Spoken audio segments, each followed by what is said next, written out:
Assalamualaikum warahmatullahi wabarakatuh.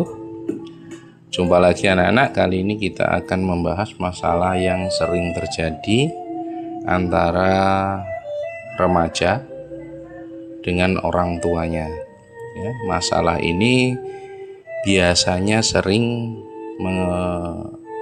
menyangkut masalah-masalah kebebasan, masalah kedisiplinan, dan lain sebagainya. Konflik ini sering terjadi antara anak dengan orang tuanya. Maka di sini kita akan bahas tentang bagaimana akar masalah ini terjadi. Terus kemudian juga kita akan bahas bagaimana solusi terbaik untuk mengatasi masalah konflik antara remaja dengan orang tua. Konflik remaja dan orang tua itu seringkali disebabkan oleh perbedaan pandangan, keinginan akan kebebasan remaja yang bertentangan dengan kontrol orang tua dan miskomunikasi.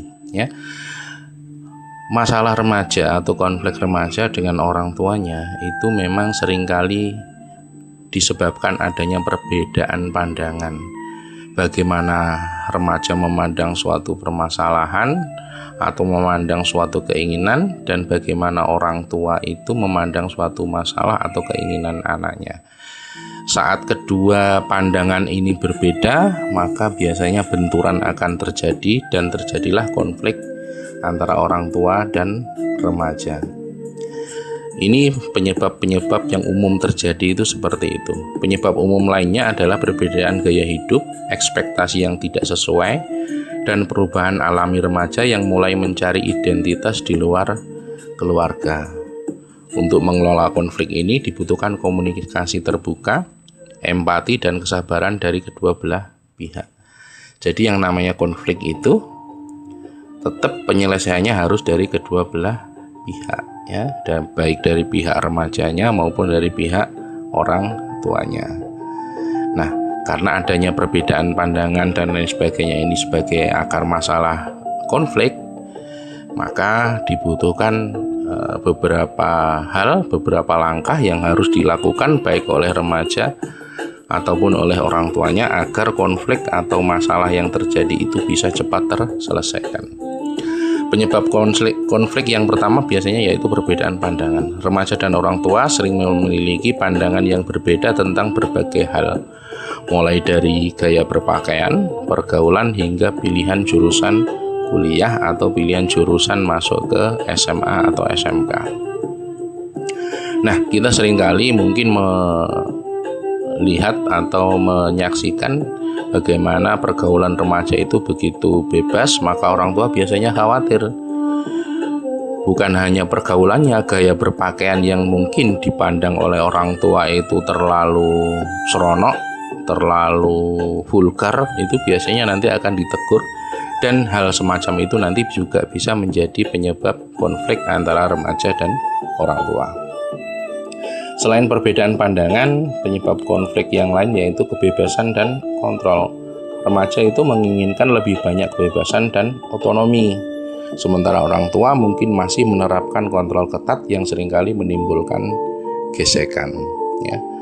Anak ingin banyak kebebasan atau memiliki kebebasan yang lebih luas, baik dari sisi pergaulan, gaya berpakaian, gaya rambut, dan lain sebagainya. Sementara orang tua memandang apa yang diinginkan oleh anak itu terlalu berlebihan atau bahkan menjurus pada hal-hal negatif, maka biasanya orang tua itu akan lebih cenderung untuk membatasi sang anak, baik dari sisi pergaulannya ataupun gaya rambutnya, gaya berpakaian, dan lain sebagainya.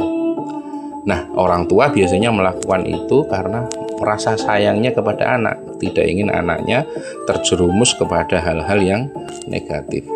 Tapi hal ini biasanya akan menjadi konflik apabila tidak bisa dikomunikasikan dengan baik. Sebagaimana penyebab yang ketiga yaitu adanya miskomunikasi. Penyebab konflik yang ketiga yaitu adanya miskomunikasi. Kurangnya komunikasi yang efektif dan ekspektasi yang tidak jelas dapat menyebabkan kesalahpahaman dan konflik. Komunikasi ini memang sangat menentukan baik terjadinya konflik ataupun bagaimana menyelesaikan konflik itu biasanya sangat tergantung pada komunikasi.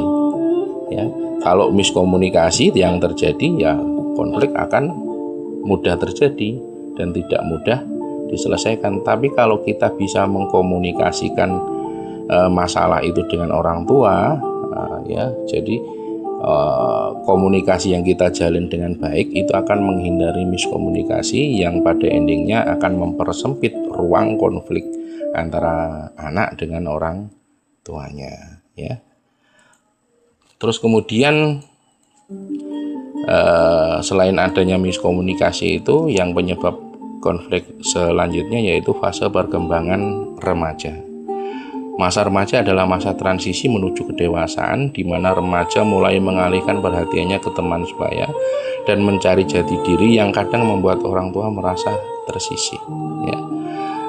Masa remaja, masa-masa seusia kalian itulah adalah masa di mana kalian itu lebih mudah akrab dengan teman sebaya, lebih mudah cerita atau curhat kepada teman daripada kepada orang tua. Nah, hal-hal semacam ini membuat orang tua itu merasa khawatir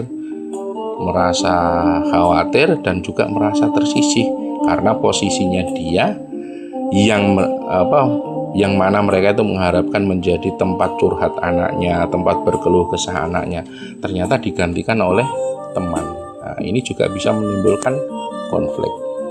Kemudian penyebab yang selanjutnya yaitu perubahan fisik dan emosional. Perubahan fisik dan emosional yang cepat selama masa remaja dapat membuat remaja lebih sensitif dan mudah tersinggung, yang bisa memicu konflik. Ya.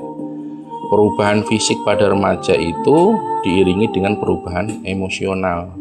Yang namanya remaja itu, mungkin kalau kalian masih ingat ya, lagunya Rhoma Irama itu, Darah Muda, itu memang yang namanya remaja itu biasanya mudah emosional. Maka sejak dini atau sejak remaja kalian harus sudah bisa mengatur emosi kalian, mengontrol emosi kalian supaya bisa terkendali dan tidak menyebabkan konflik dengan orang tua. Karena apa? Karena konflik dengan orang tua itu memiliki resiko yang besar, memiliki dampak yang negatif kalau tidak bisa dikelola dengan baik. Nah, dampak konflik dengan orang tua itu bisa menjadi positif, bisa juga menjadi negatif. Dampak itu bisa menjadi positif, konflik itu bisa menjadi positif jika dikelola dengan baik. Konflik dapat menjadi kesempatan untuk mempererat hubungan dan meningkatkan pemahaman antara orang tua dan remaja. Ingat ya, dicatat jika bisa dikelola dengan baik. Kemudian dampak negatifnya, konflik yang berkepanjangan dapat berdampak negatif pada perilaku remaja seperti agresivitas, kenakalan, depresi, atau isolasi sosial. Nah, itu dampak negatifnya.